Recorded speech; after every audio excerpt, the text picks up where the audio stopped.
اس کے بعد تو فاطمہ جناح کی زندگی عذاب کر دی گئی. کبھی ان کے گھر کا پانی بند کر دیا جاتا تو کبھی چھاپے مارے جاتے.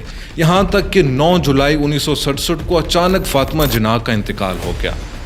ڈاکٹرز نے کہا کہ ان کی موت دل کے دورے سے ہوئی، لیکن ایک حلقہ آج تک یہی سمجھتا ہے کہ فاطمہ جناح کو قتل کر دیا گیا تھا. پاکستان کا اگلا ہائی پروفائل سیاسی قتل تھا ایک اور وزیر اعظم ذوالفقار علی بھٹو کا. ویسے خود بھٹو کے دور میں بھی بڑے سیاسی قتل ہوئے تھے. یہ کہنا بہتر ہوگا کہ تب یہ کام بہت ہی سسٹمیٹک انداز میں ہوا.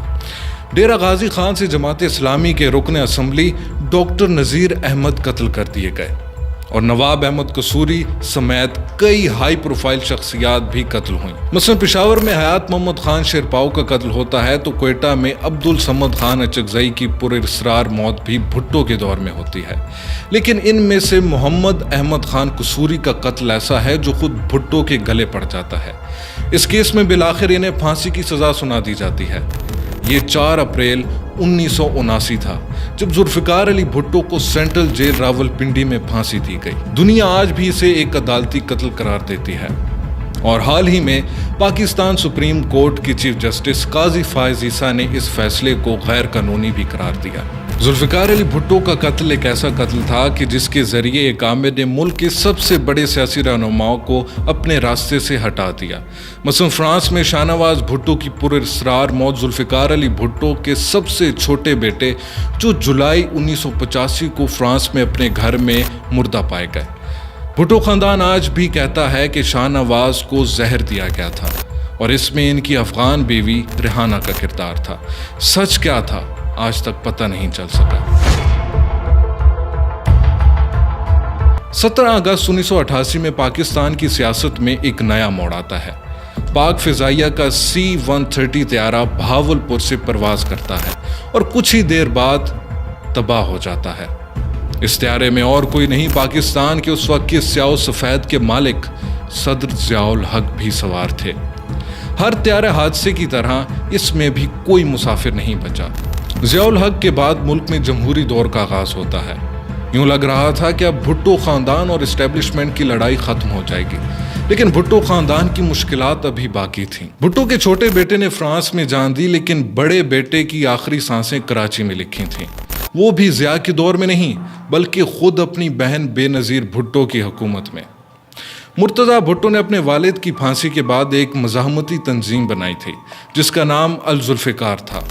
اس تنظیم نے بہت سی کارروائیاں کی، ہائی جیکنگ تک میں ملوث رہی، لیکن 20 ستمبر 1996 کی شام ان کی زندگی کا سورج بھی ڈوب گیا. اپنی ہی بہن کی حکومت میں مرتضیٰ بھٹو بظاہر غلط فہمی بتایا گیا، لیکن ایک پری پلان مرڈر کے ذریعے انہیں پولیس واقعے میں مار دیا گیا. اس واقعے نے پاکستان کو ہلا کر رکھ دیا اور کچھ مہینوں میں بے نظیر کا تختہ بھی الٹا دیا گیا.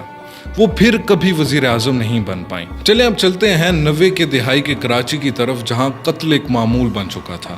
یہاں پہلا ہائی پروفائل سیاسی قتل ہوا MQM کے چیئرمین عظیم احمد طارق کا، تنظیم کے بانی اراکین میں سے ایک اور معتدل مزاج رہنما جو 92 آپریشن کے بعد انڈر گراؤنڈ چلے گئے تھے، لیکن پھر اچانک منظر عام پر آئے اور اعلان کر دیا کہ میں کراچی کو خون خرابے سے بچانے آیا ہوں. گولی اور گالی کی سیاست کو بھی خیر بات کہہ دیا، جو الطاف حسین کے فلسفے سے بالکل الگ تھا. اور الگ بات کرنے کا نتیجہ کچھ ہی عرصے بعد سامنے آ گیا. 1 مئی 1993 کو عظیم احمد طارق اپنے سسرال میں ٹھہرے ہوئے تھے جب آدھی رات کو چند نامعلوم افراد گھر میں داخل ہوئے اور کلاشنکوف کے برسٹ مار کر انہیں قتل کر دیا گیا.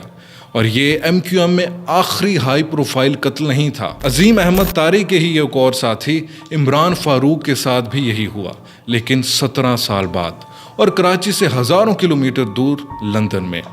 یہ دن تھا 16 ستمبر 2010 کا. عمران فاروق کام کے بعد گھر واپس آ رہے تھے جب چند نامعلوم افراد نے ان پر خنجروں سے وار کیے اور قتل کر دیا. ڈاکٹر عمران فاروق کے الطاف حسین کے ساتھ تعلقات اچھے نہیں تھے، یہاں تک کہ انہیں 3 مرتبہ پارٹی سے بھی نکالا گیا تھا. عمران فاروق نے تو سیاست ہی چھوڑنے کا اعلان کر دیا تھا، لیکن پھر ایک روز اچانک انہیں قتل کر دیا جاتا ہے۔ پاکستان کی ہسٹری میں یہ قتل ذرا مختلف تھا، کیونکہ لندن میں ہوا تھا، اس لیے عمران فاروق کے قاتل کچھ ہی دن بعد گرفتار ہو جاتے ہیں اور 10 سال بعد انہیں عمر قید کی سزا سنا دی جاتی ہے۔ غالباً یہ کسی بھی پاکستانی سیاسی رہنما کے قتل کا واحد واقعہ ہوگا جو اپنی منطقی انجام تک پہنچا۔ مشرف دور میں ایک ایسا قتل بھی ہوا جس نے پاکستان کو ہلا کر رکھ دیا، وہ تھا بلوچستان کے سابق گورنر اکبر بگٹی کا۔ یہ پرویز مشرف کی آمریت کا دور تھا، ملک میں حالات ویسے ہی بہت خراب تھے، تب اکبر بگٹی نے قوم پرست سرداروں کے ساتھ مل کر صوبائی خود مختاری کا مطالبہ کر دیا، یہاں تک کہ اکبر بگٹی پہاڑوں میں روپوش ہو گئے۔ 26 اگست 2006 کو پاک فوج کارروائی کرتی ہے جس میں اکبر بگٹی اپنے ساتھیوں کے ساتھ مارے گئے۔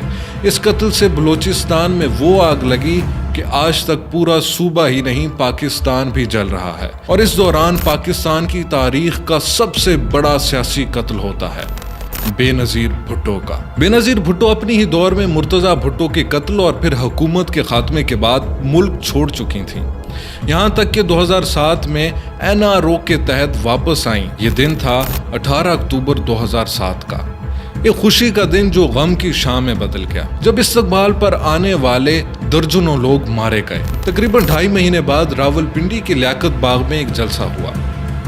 لیاقت باغ، وہی لیاقت باغ جہاں 56 سال پہلے لیاقت علی خان پر گولی چلی تھی، وہیں ایک نامعلوم شخص نے بے نظیر پر بھی فائرنگ کر دی، یہاں تک کہ ان کی گاڑی کے قریب ایک خودکش دھماکہ بھی ہو گیا۔ بے نظیر بھٹو بری طرح زخمی ہوئیں اور ہسپتال پہنچ کر دم توڑ گئیں۔ اس کے بعد وہ ہنگامہ اور انتشار پھیلا کہ جس کی کوئی نظیر نہیں ملتی۔